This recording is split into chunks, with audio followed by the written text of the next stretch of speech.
Days after a suspected shooter attempted Saturday to assassinate former United States President Donald Trump at a campaign event in Pennsylvania, the ladies of The View have weighed in on what stands to be an impactful moment in recent political history.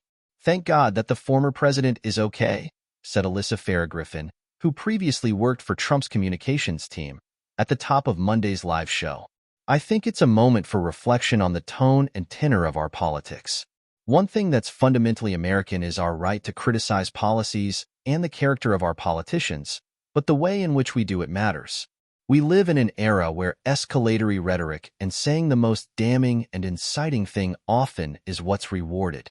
It's incumbent on all of us to check how we engage." Griffin, 35, a frequent Trump critic, also told her co-hosts that information warfare online and, in particular, on social media can validate the worst feelings in us all regarding politicians and policies, and that it's tearing us apart from within.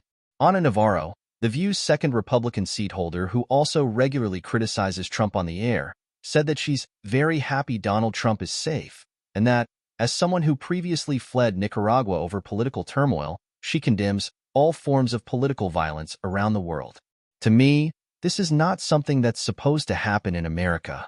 I felt the same way I did watching January 6th, the 52-year-old said, adding that we can't just react when it's our side that's victimized.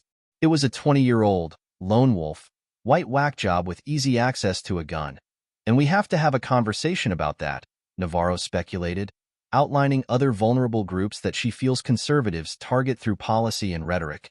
"It wasn't a drag queen. It wasn't an immigrant. It wasn't a pissed-off liberal woman. This keeps happening. We need to react, not as left or right, as Republicans or Democrats. We need to react as Americans, and we need to ask better." Echoing Navarro's sentiment, Joy Behar questioned the suspected shooter's reported actions before Saturday's rally. "Shouldn't that be reported? A 20-year-old white guy? We've seen that many times now, young white men with guns, and nobody reported that he bought 50 rounds of ammunition." Griffin previously expressed her disdain for the attempted assassination, writing on X, "I feel sick that someone would do this. Political violence is never the answer," and additionally thanking the Secret Service and law enforcement for intervening in the situation. At around 6:11 p.m. Eastern Time Saturday, the ex-president's rally just outside Pittsburgh became the focus of global headlines after the suspected shooter opened fire, leaving 2 people dead, including the reported gunman, identified as 20-year-old Thomas Matthew Crooks of Bethel Park, Pennsylvania. A suspected shooter fired multiple shots toward the stage from an elevated position outside of the rally venue, where the presumptive Republican nominee was speaking in Butler, Pennsylvania, on Saturday evening, according to the Secret Service. The agency reported that Trump is safe and being evaluated, while 1 spectator was killed and 2 more were critically injured. Trump later said that he was shot with a bullet that pierced the upper part of my right ear, and that much bleeding took place. The incident rocked the 2024 presidential election cycle, 4 months before Trump will face off against Joe Biden at the polls in November. Trump and Biden's matchup is already fraught with tension on both sides of the political aisle, over both Trump's controversial ideologies and Biden's fitness to remain in office.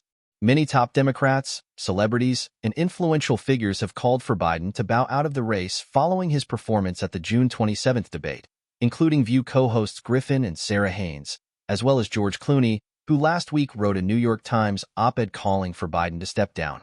The View airs weekdays at 11 a.m. Eastern Time / Pacific Time on ABC.